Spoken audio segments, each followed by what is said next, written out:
He knelt down in the confessional. He made the sign of the cross. He hadn't said a single word. And before he could finish, Padre Pio shouted, "Go away! Go away! Don't you know that it is forbidden to kill someone?" The man froze, because there was only one problem.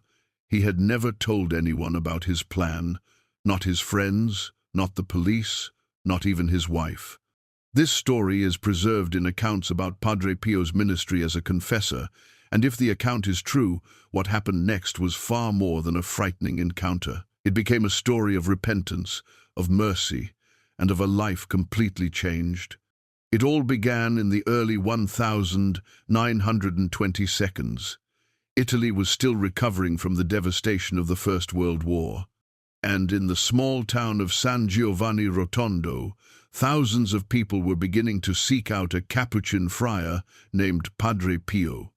People came to him for prayer, for confession, for guidance, and sometimes for miracles.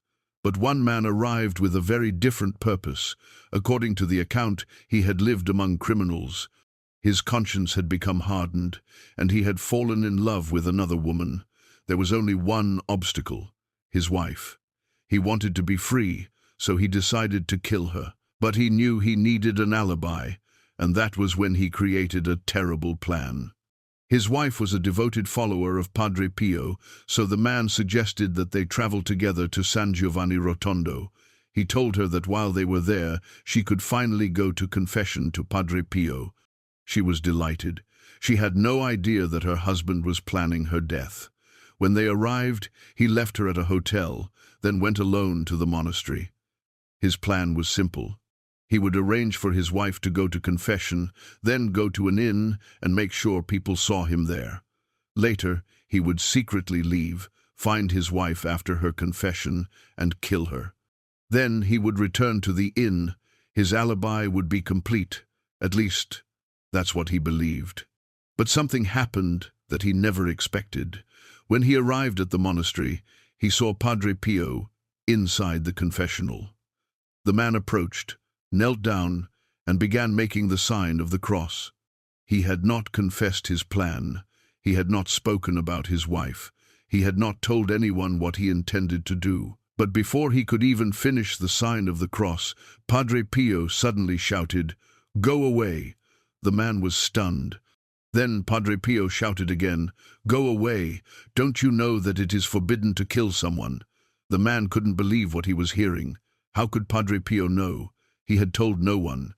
The man fled. He ran away from the monastery into the countryside, overcome by fear. And according to the account, he eventually stumbled over a rock and fell into the mud. There, alone, he finally stopped running.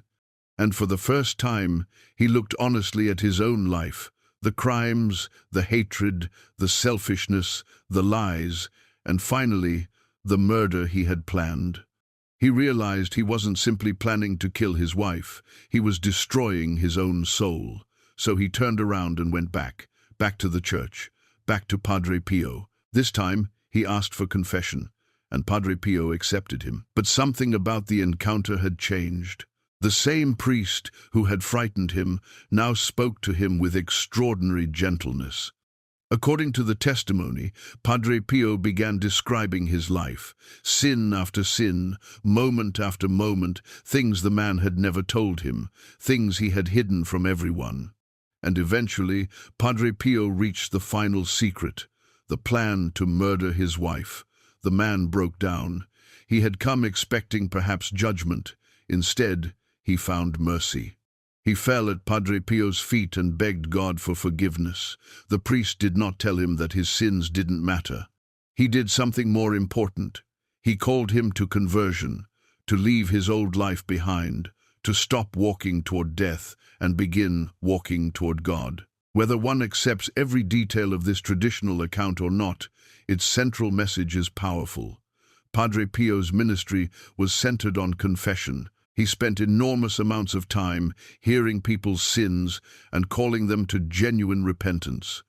Historical sources about his ministry describe how he sometimes challenged penitents about sins they had not mentioned, insisting that confession must involve sincere conversion. And that is what makes this story so powerful. The man arrived at Padre Pio's monastery planning a death. He left with a completely different life. He went there with hatred and returned home seeking forgiveness.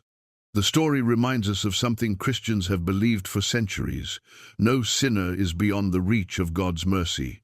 Sometimes the person running from God is only one confession away from coming home.